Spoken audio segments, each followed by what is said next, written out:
достар, Сібір келіншектің арнасына қош келдің. Бүгінгі видеода мен сіздерге классикалық бисквиттің жасалу жолын көрсетемін. Және де оны оңай әрі тез қалай кесу керектігін де көрсетемін. Видеоны соңына дейін көріп, лайк басып, пікір қалдыруды ұмытпаңыз. Ұнымызға разрыхлительді саламыз. Және картоп крахмалын саламыз. Картоп крахмалын салдық. Енді осыны жақсылап бір-бірінен араластырамыз. Және де ұнды міндетті түрде ұн илегіштің көмегімен салу керек болады біздің бисквитіміздің дұрыс шығуы үшін.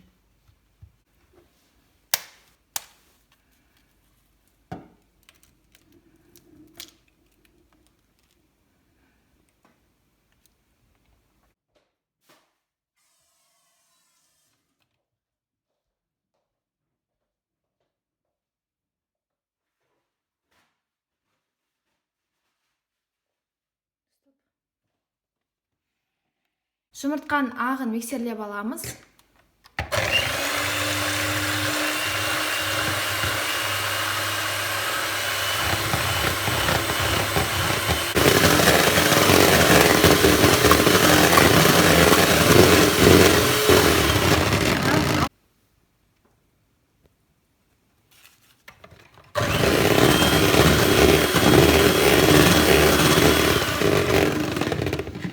Жұмыртқан ағы жақсылап көтерілді. Мінекей, көбігі мынандай түспейтіндей дәрежеге жетті. Енді қантымыздың көп бөлшегін, яғни 1/3 бөлшегін жұмыртқаның ағына саламыз. Және жақсылап миксерлейміз.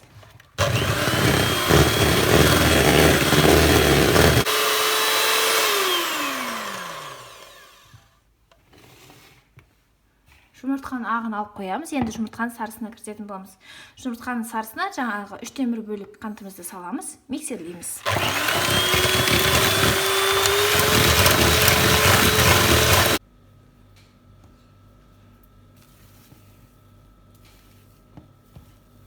Енді жұмыртқаның ағына сарысын салатын боламыз. Енді жұмыртқаның ағын сарысымен біркелкі етіп араластырамыз. Оңды солды емес, бір бағытқа қарата араластырып отыру керек. Оңды солды емес, бір бағытқа қарата араластырып отыру қажет.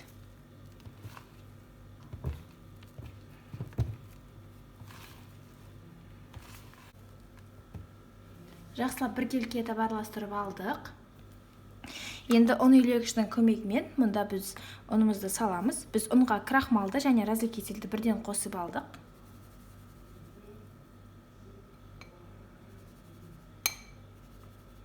Миксермен емес, қолмен, лопатканың көмегімен біркелкі етіп, бір бағытқа қарата барлығы біркелкі болып біріккенше араластырамыз.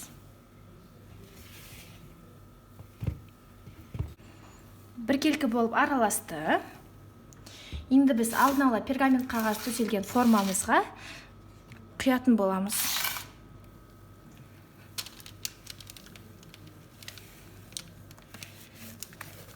Біздің формамыздың размері 22, яғни 22-ші диаметрде пісіретін боламыз. Енді біз бұл бисквитімізді 180-200 градуста қызып тұрған пешімізде 25-30 минут пісіретін боламыз. Дайын болған шпажканың көмегімен анықтаймыз.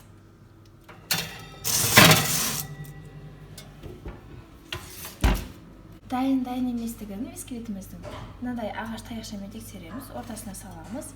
Құрғақ болып шықса, демек пісті деген сөз. Пешімізді өшіріп, бисквитімізді аламыз. Формасына шешеміз. Ол үшін біз бірінші айналасын пышақтың көмегімен біркелкі етіп кесіп аламыз.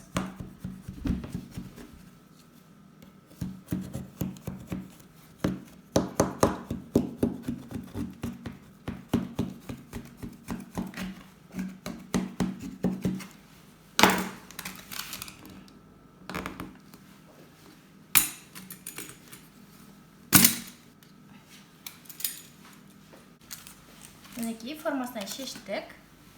Биіктігін қараңыздар. Өте керемет биіктікте. Және бізде бұл уже салқындады. Көбісі айтып жатады, бисквит қайта отырып кетеді деп.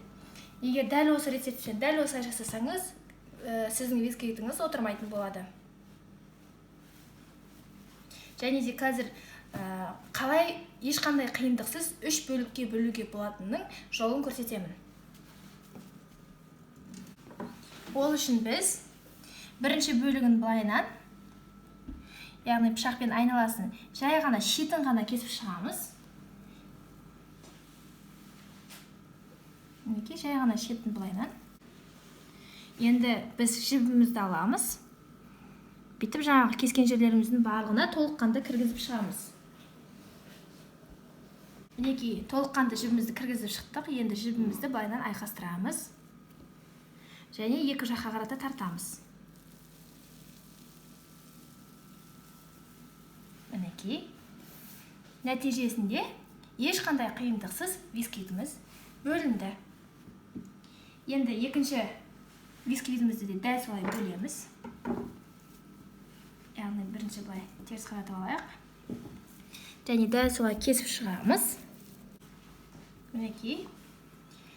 Нәтижесінде бисквитіміз ешқандай қиындықсыз 3-ке бөлінді. Сонымен достар, біздің бисквитіміз дайын. Сіз әртүрлі кремдерді қолдана отыра өзіңіздің жақындарыңызға дәмді торт жасап беріңіз. Сіздермен бірге болған мен Құралай Орынбасарова. Мен сіздермен қоштаспаймын. Келесі видеоблогта жүздескенше.